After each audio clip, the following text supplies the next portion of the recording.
Olá pessoal, aqui é o professor Bruno e nesse vídeo eu vou fazer o comentário da prova do vestibular UERJ 2021, prova que só foi aplicada agora dia 18 de julho de 2021, era para ter sido aplicada no final de 2020, mas por conta da pandemia sofreu vários adiamentos e várias modificações, né? No fundo virou uma prova de fase única, vários elementos, por exemplo, das literaturas obrigatórias foram retirados, mas a prova foi aplicada, né, no formato apenas teste, e eu vou aqui analisar as questões da parte de história. Para quem quer simplesmente ver o gabarito e saber quais eram os resultados das alternativas, você só entra no site da UERJ, né? Eles divulgam a prova junto com o gabarito, está aqui na descrição do vídeo. Mas para quem quer entender cada uma das questões, eu vou fazer um comentário de cada uma delas.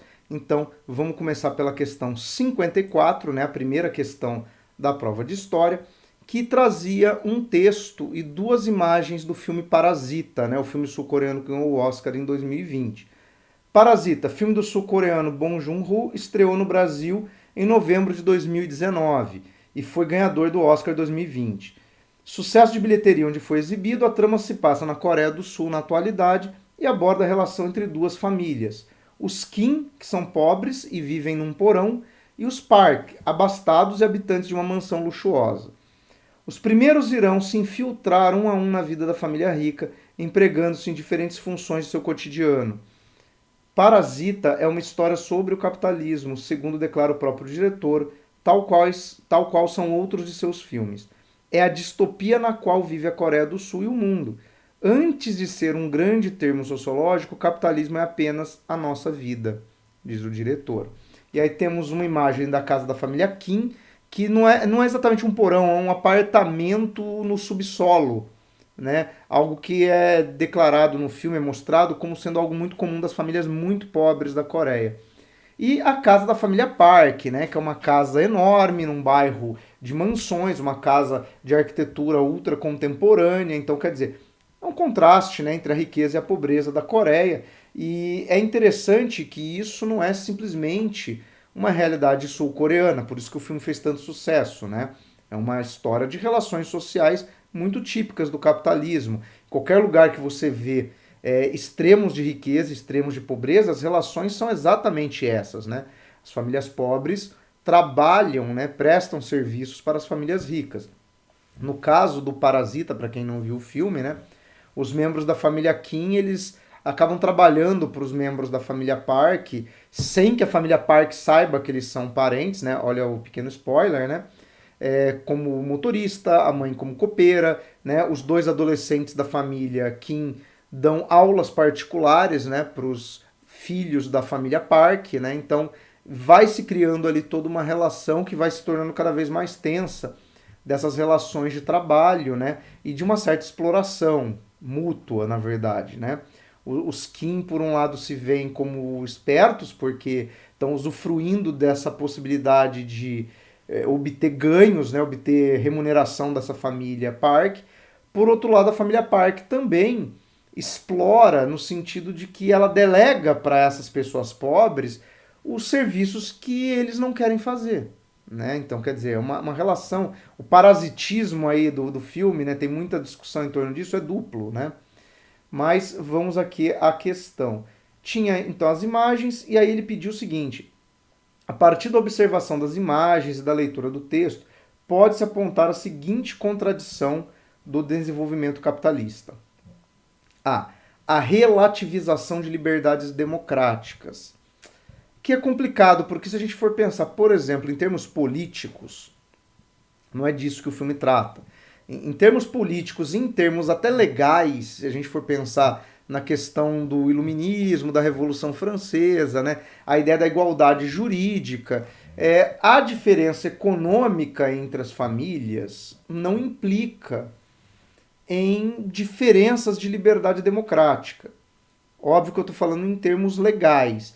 Se a gente for pensar na prática cotidiana, ou mesmo pensar na questão eleitoral, é óbvio que um homem rico como o Sr. Park, ele tem acesso, né, por exemplo, a figuras de autoridade, né? É a mesma ideia, por exemplo, se você pensar no Brasil, um grande empresário, um grande industrial, um banqueiro, ele consegue falar com o presidente da República, com o ministro, com o governador de estado, coisa que um reles mortal, né, um cidadão comum, né, um brasileiro mediano como eu, não conseguiria.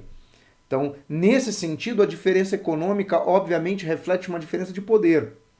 Mas não é disso que a questão está tratando. B. Separação de categorias profissionais. Também não é exatamente essa a temática. Porque não existe sequer uma categoria profissional muito bem definida no caso da família Kim. Eles se empregam naquilo que é possível. Isso é muito claro no filme. Em várias passagens, o pai da família, né, ele fala dos vários empregos que ele já teve. Então, quer dizer, não é uma pessoa que tenha uma profissão na qual ele se identifica. Ele vive de fazer os serviços que aparecem. Então, também não é essa a temática. Espacialização das hierarquias sociais, aí é o conceito mais ligado até às imagens e o fato do texto falar da diferenciação de moradia. Só um detalhe, esse tema vai aparecer em uma outra questão dessa prova. Então, repare que a prova da UERJ ela é uma prova muito bem amarrada em algumas questões conceituais e nas referências também aos livros que ela pediu. Porque a gente vai ver também aqui algumas questões que remetem ao 1984 e tem uma questão de história que vai falar do Triste Fim de Policarpo Quaresma.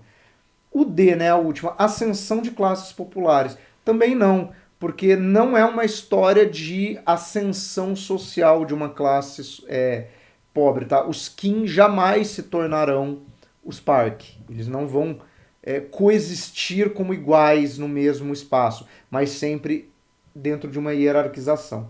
Então aqui sem problemas o gabarito oficial é o C e não temos nenhum problema nessa questão. A questão 55 é uma questão que trata da greve do ABC Paulista em 1979, final da ditadura militar. Em 13 de março de 79, metalúrgicos de São Bernardo, né, São Bernardo do Campo, Diadema, Santo André e São Caetano deflagraram a primeira grande greve geral de uma categoria no país desde a paralisação de Contagem, Minas Gerais, em 1968. Olha que interessante. 68 você tem a greve de Contagem e depois você volta a ter uma greve de magnitude importante em 79, ou seja, você tem uma greve grande e depois uma, e no meio desse tempo é a vigência do AI-5, ou seja, no período mais truculento da ditadura militar, nós também não tivemos um movimento operário que de fato pudesse reivindicar algo. Então, isso daqui também é uma marcação interessante de como a ditadura militar brasileira ela reprimiu não só elementos da política propriamente dita partidária, mas de qualquer tipo de manifestação social que desagradasse, por exemplo, os setores do alto empresariado, né, os banqueiros, os grandes donos do poder do Brasil, que estavam aliados ao regime militar. Né? Por isso que tem, inclusive, a colocação lá do Daniel Arão Reis, né, de chamar de ditadura civil-militar. Uma vez que não eram apenas militares que estavam no poder e não eram apenas interesses dos militares que se viam representados no poder. Bom, a medida, né, a greve, foi aprovada para obter um reajuste salarial de 78,1%. Olha o percentual altíssimo. Temos que lembrar que é um período em que o Brasil caminhava para uma hiperinflação que vai caracterizar a década de 80. Então, o que hoje a gente acha que é uma inflação relativamente alta ao ano, na década de 80 vai ser a média da inflação mensal. Né? Nós tivemos no Brasil anos com inflação na casa dos 4 dígitos, né? Mais de 1000% de inflação. Então você tem basicamente reajustes diários de preços para chegar nesse nível. Né? Então o que os trabalhadores queriam era um aumento salarial significativo? Sim, mas a gente tem que pensar que isso se dava num contexto de perdas salariais, de perda de poder de compra desses salários, também numa escala muito maior do que a gente está acostumado a ver. Mesmo enfrentando forte repressão e a intervenção do governo nos sindicatos, a greve durou 2 semanas. Foi suspensa por 45 dias para que fossem reabertas negociações com as empresas que acabaram concedendo um reajuste de 63%. Então, não foi o que foi pedido, mas um aumento realmente significativo. Cerca de 200 mil operários participaram do movimento que paralisou indústrias automobilísticas e de autopeças, além de outras grandes empresas da região. Os grevistas receberam o apoio da Igreja Católica, entidades de classe, a OAB, né, essas entidades que inclusive também agiam muito contra a ditadura militar, Movimento Democrático Brasileiro, né, o MDB, o partido de oposição, né, consentida, né, naquele bipartidarismo, e artistas famosos.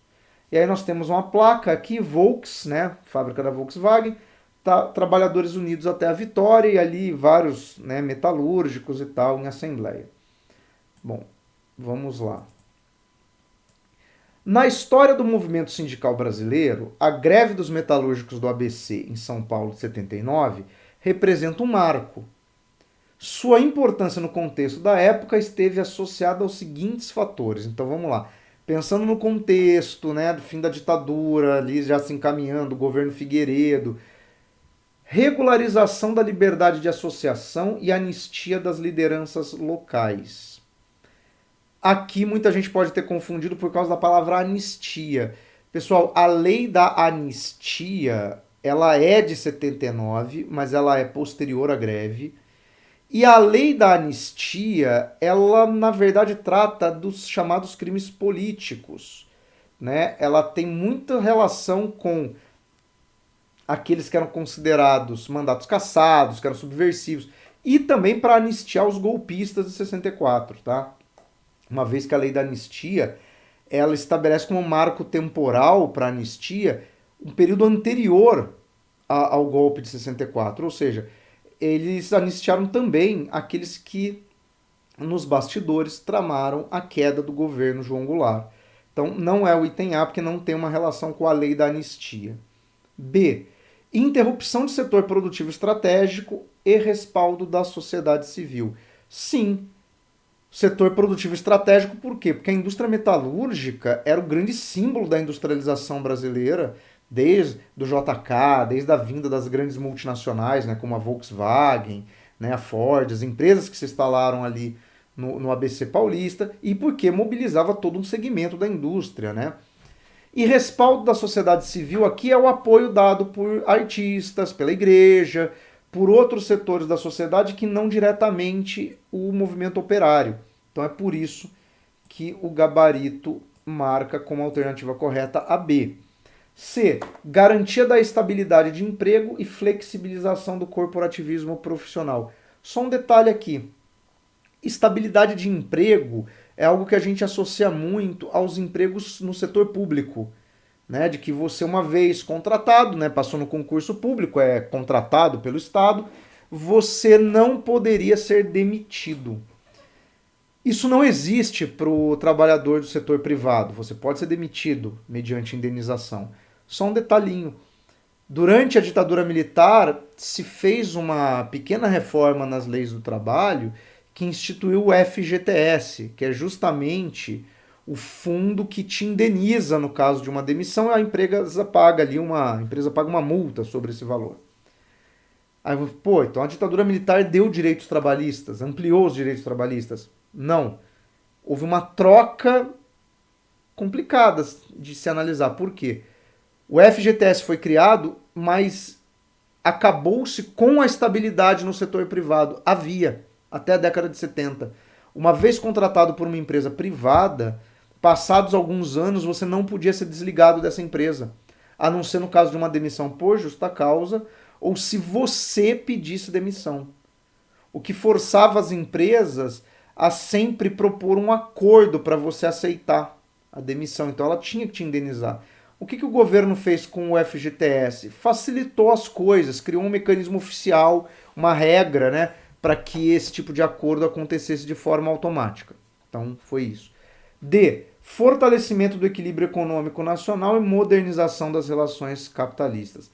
Na verdade não, porque o que houve ali, inclusive, com o aumento salarial, foi gerar mais um elemento inflacionário. Então, né, esses aumentos salariais são repassados aos produtos, o que aumenta o seu preço, o que impacta na inflação. Então, virou uma bola de neve e não se modernizou as relações capitalistas de trabalho no Brasil, né? Elas continuaram como eram antes, né? Só houve um aumento de salário e, óbvio, a partir das greves de 79, inseridos já num contexto de redemocratização, surgiram lideranças importantes no meio operário, como o próprio ex-presidente Lula. Depois surgiu a demanda por novas formas de organização dos trabalhadores, o que deu origem à Central Única dos Trabalhadores, ao Partido dos Trabalhadores, uma série de representações. E aí, no processo de redemocratização, esses elementos se tornaram força marcante da política nacional.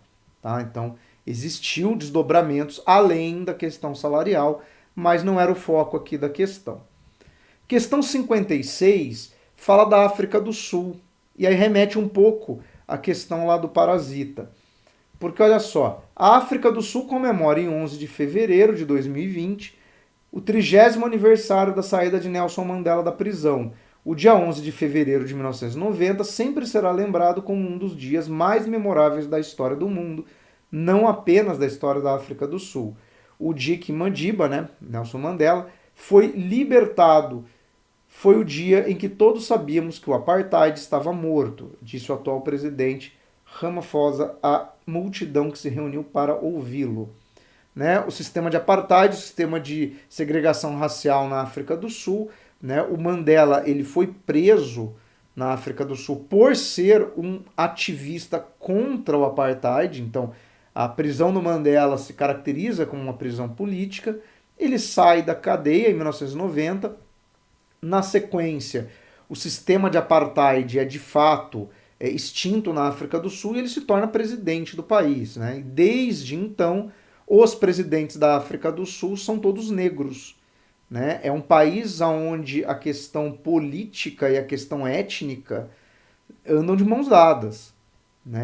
Óbvio, inclusive, de se pensar nisso, porque há todo um histórico de ressentimentos com relação à forma como os brancos lideraram o país durante tantos anos e uma não aceitação por parte dos negros em, por exemplo, se ver representados num homem branco criado no contexto de apartheid, por mais que nem todos os brancos da África do Sul, obviamente, concordem com o sistema de apartheid, tanto que o sistema caiu em um movimento de reconciliação, mas que obviamente tem arestas.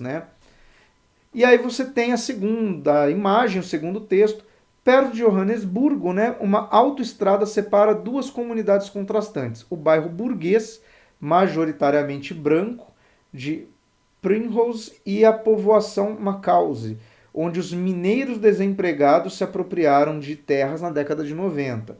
Quase todos os seus moradores são negros. Então repara aqui na imagem, casas bem grandes e de brancos, um bairro aqui, parece um condomínio fechado, todo casas com piscina, com área verde e tal. E do outro lado da rodovia, basicamente, nós temos uma favela. É isso, uma área de invasão urbana. E aí nós vamos ter que tratar dessa questão na África do Sul. Há 30 anos, a libertação de Nelson Mandela na África do Sul significou que o regime de apartheid estava morto, conforme a reportagem. Na atualidade, a fotografia aérea de logradouros da cidade de Joanesburgo representa a seguinte herança desse regime. Então, aquilo, Galera, isso acabou na década de 90, é muito recente, Então, por exemplo, uma pessoa, um sul-africano da minha faixa etária, um homem de 42 anos de idade, ele viveu grande parte da sua vida, da sua formação escolar, na infância, num sistema de segregação. Então, é quase impossível você eliminar traços, desse tipo de cultura, desse tipo de sociedade, desse comportamento na totalidade da população. E, obviamente, nós teremos consequências sociais disso. Por quê? Porque se é um sul-africano branco, nascido na época do apartheid, a gente tem que pensar que esse cara vivia em comunidades, em bairros que eram exclusivamente brancos. Ele não tem negros na sua família, não havia mestiçagem. Por outro lado, os sul-africanos que são negros também experimentavam isso.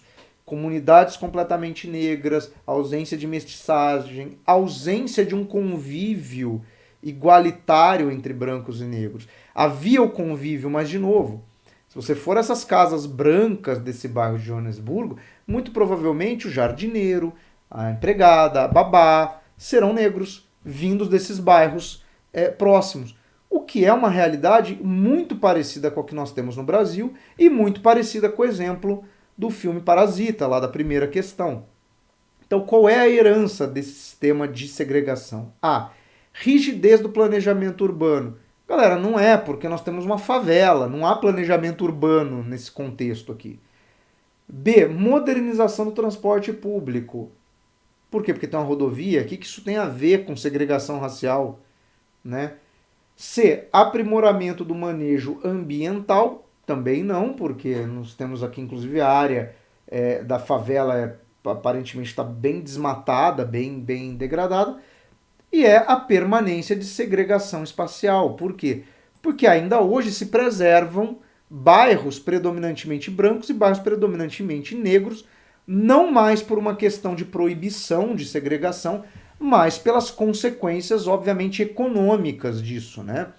Os ricos da África do Sul são predominantemente brancos, os pobres são predominantemente negros, né? A cultura dos brancos é uma cultura que os limita na integração com os negros. Então, essa segregação espacial continua existindo. A natureza dela é diferente, hoje é econômica. O que é bem parecido com o que nós observamos nos bairros de classe média alta do Brasil, né? Questão 57, sobre Paulo Freire. Só um parênteses, né? Essa prova da UERJ bastante política, né? Dá para perceber aqui várias cutucadas, né, no atual governo dentro dessa prova, né? Cidade relembra cerco que a fez queimar livros de Paulo Freire. Olha aí, um dos grandes fantasmas, né, que o governo atual tem. Maria Eneide Araújo, de 63 anos, escondeu os cadernos embaixo do colchão. Não queria perder a recordação da alfabetização, mas não teve jeito. Os boatos de que aquelas anotações poderiam levar seu pai e sua mãe presos após o golpe militar de 64 fizeram com que Eneide as entregasse, e todas foram queimadas. Em Angicos, no sertão do Rio Grande do Norte, outras pessoas fizeram o mesmo naqueles meados dos anos 60. Quem não queimou, enterrou cadernos e livros que os ligassem às aulas dos monitores orientados por Paulo Freire. A cidade de Potiguar recebeu em 63 o primeiro experimento do método criado pelo educador para a alfabetização de adultos. E o objetivo era ambicioso: ensinar 300 pessoas a ler em 40 horas de aulas, em projeto que ficou conhecido como as 40 horas de Angicos. Passados 57 anos, Freire e seu método baseado no uso de palavras e vivências do cotidiano dos alunos são hoje o principal alvo da política educacional do governo federal. Bom, aqui uma coisa importante, primeiro, antes da gente falar da questão. O texto deixa muito claro o que é o método Paulo Freire, que é muito atacado por muita gente que não faz a menor ideia do que está falando. Por exemplo, tem um famoso apresentador de programa de televisão que foi a outro programa de televisão dizer que não gostava do método Paulo Freire porque achava que o Paulo Freire era picareta, era pilantra. E aí quando vai tentar argumentar o que seria essa pilantragem do método Paulo Freire, dá um exemplo que não é de Paulo Freire. Fala, é ridículo alfabetizar alguém com esse exemplo, vovô viu a uva. Isso não é método Paulo Freire. O método Paulo Freire era alfabetizar adultos sem os infantilizar, para começo de conversa. Segundo, a partir da sua vivência, ou seja, usando vocabulário do dia a dia daquelas pessoas. A frase vovô viu a uva não faz sentido, porque ninguém fala isso. É tipo the books on the table, né, que se aprende em inglês. E ninguém fala isso no dia a dia, não é uma frase corriqueira. Você ensinava as pessoas a partir de palavras do seu dia a dia. Então, era isso. Você vai ensinar um lavrador, você vai ensinar ele a escrever, sei lá, algodão, café, trator, né, boi. galinha. Você vai ensinar um cara da periferia da cidade, você vai ensinar palavras que tem um recorte ali da sua profissão. Era isso o método Paulo Freire, por isso que ele era tão rápido. Porque ele não infantilizava e ele despertava um interesse óbvio, a pessoa conseguia ligar aquilo com a sua realidade. Então é isso. E o método Paulo Freire, sinceramente, ele não é aplicado em larga escala nas escolas brasileiras, né, como alguns dizem. Não faz nenhum sentido nisso. O episódio relatado na reportagem, assim como a prisão e exílio de pesquisador Paulo Freire, estiveram associados às ações repressoras instituídas logo após a deposição do presidente João Goulart em 64. Naquela conjuntura política, os novos governantes justificaram ações dessa natureza, alegando a necessidade de evitar um contexto de. E aí vamos lá, qual é o grande medo, qual é o grande fantasma, qual é o grande velho do saco, né, da ditadura militar e do atual governo brasileiro? O comunismo, que horror. Então, só pode ser a alternativa de propagação de ideais comunistas. Por algum motivo inexplicável para quem tem um mínimo de raciocínio, ser alfabetizado te torna comunista para essas pessoas. Mas vamos olhar quais são as outras alternativas. A. Democratização de prática pedagógica. Opa, pode ser, né? Os caras impediam que uma prática pedagógica fosse democratizada. Mas não é, galera, pelo seguinte: durante a ditadura militar, houve uma expansão da rede escolar no Brasil. E, de fato, se fez um movimento para a alfabetização de adultos, para erradicar o analfabetismo. Porém, isso não foi feito de acordo com o método Paulo Freire, isso foi feito de acordo com métodos meramente mecânicos. E aí sim é aquele esquema vovô viu a uva. Esse tipo de alfabetização que não é ligada à realidade das pessoas, que não leva elas a participar, leva simplesmente elas a aprenderem mecanicamente os rudimentos da leitura e da escrita. Ou seja, é algo que não seria libertador, como diria o Paulo Freire, né? Não levaria a pessoa a ter uma autonomia, porque ela simplesmente ficaria ali recebendo, né, aquelas informações, mas nada daquilo faria parte do seu contexto. Então, houve uma ampliação, mas com outro direcionamento. E aqui dá para fazer uma relação com o 1984. A ignorância não está no fato de você negar a escolaridade das pessoas necessariamente. Você tem que ter controle sobre essa escolarização. Dizer o que ela pode e o que ela não pode ler, dizer como vai ser esse modelo. E aí a gente tem que lembrar que a escolarização do período militar incluía disciplinas como educação moral e cívica, né, esse tipo de coisa. Que pessoas mais antigas podem achar, que lindo, porque ensinava o amor à pátria e tal.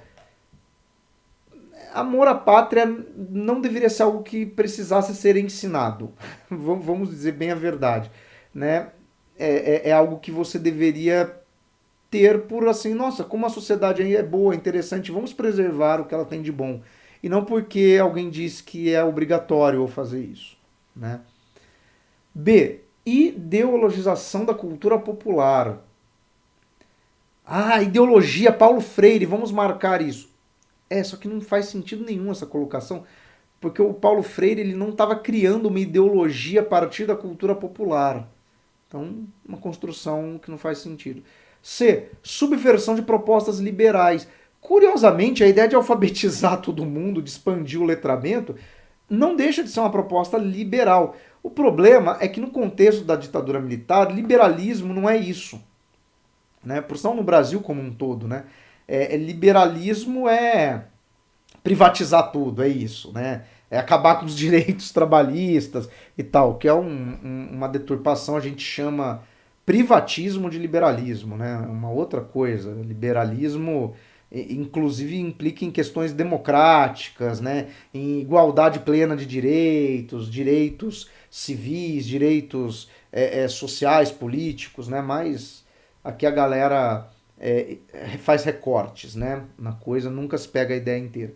Então é a D, né, o grande medo de que as pessoas, ao serem letradas, fossem doutrinadas pelo perigoso Paulo Freire e seus seguidores, né? Questão 58, questão clássica, traz aqui uma imagem de várias pessoas escravas, né? Porque essa foto foi tirada em Pernambuco em 1870, né? A escravidão só acaba em 88, então ainda faltava um período longo para abolirmos a escravidão no Brasil. E aí nós temos o seguinte, né? Tem um texto lá. O tráfico de escravos africanos, o maior movimento de imigração forçada documentado pela história, forneceu mão de obra que impulsionou o desenvolvimento econômico das Américas nos primeiros séculos de colonização europeia e moldou a composição genética das populações do norte ao sul do continente. De 1514 a 1866, quando ocorreram respectivamente a primeira e última das quase 35 mil viagens registradas de navios negreiros, cerca de 12 milhões e meio de pessoas de diferentes regiões da África foram trazidas contra a vontade para o Novo Mundo.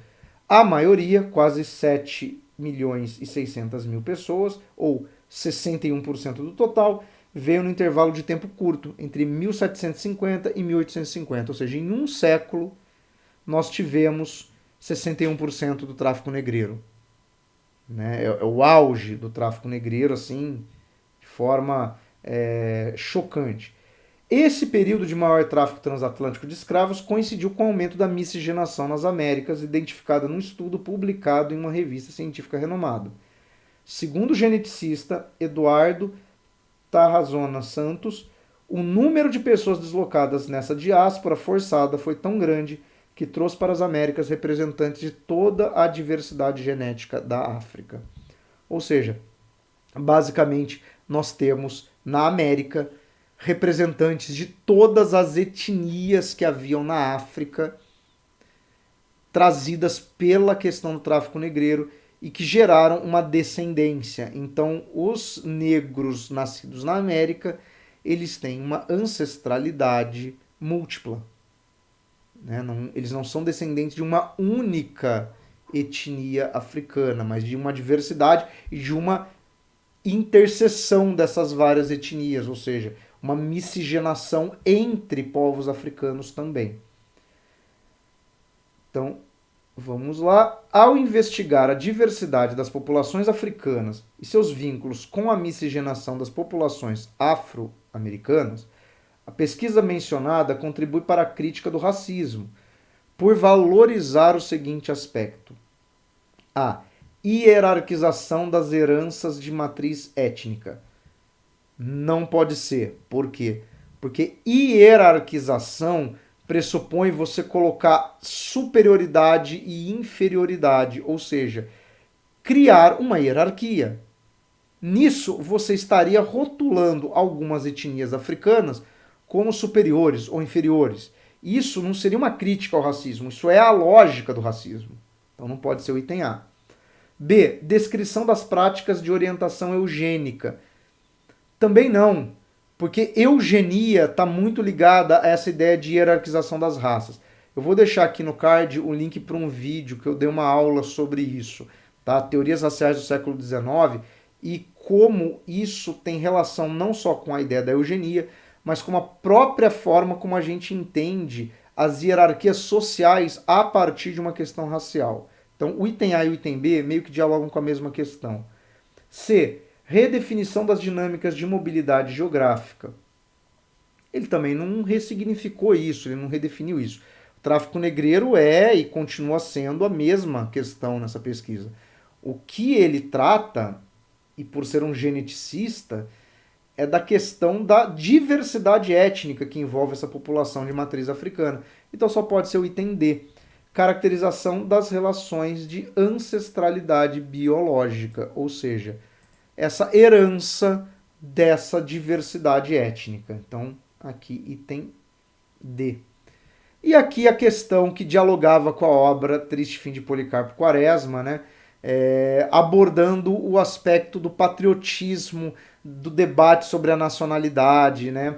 Que era uma das questões que eu, inclusive, mencionei no vídeo de análise da obra, que poderiam ser abordadas na prova de história.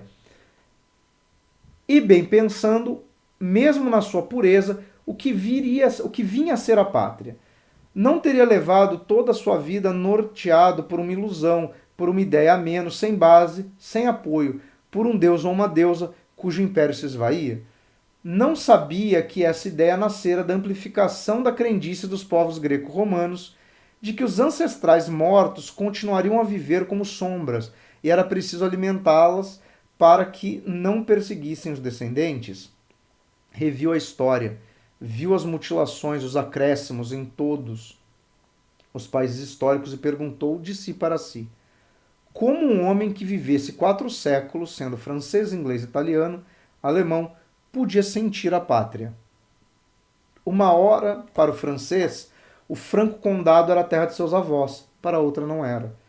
Num dado momento, a Alsácia não era.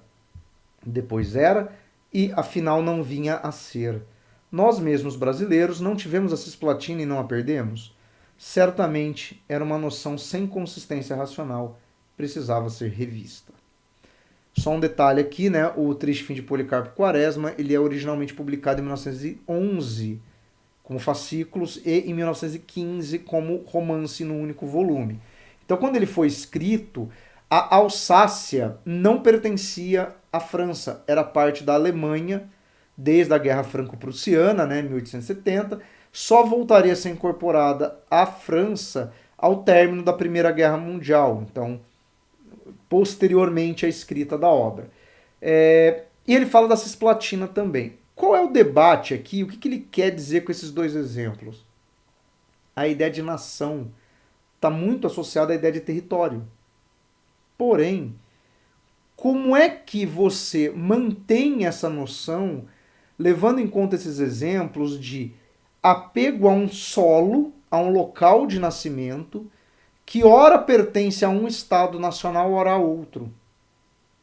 Então, o francês nascido na Alsácia, ele era francês, mas a partir de 1870 ele continua vivendo na mesma casa que ele nasceu, por exemplo, mas ele agora está subordinado a um outro Estado nacional, ao Estado Nacional Alemão, sob o qual ele não tem nenhum tipo de vínculo.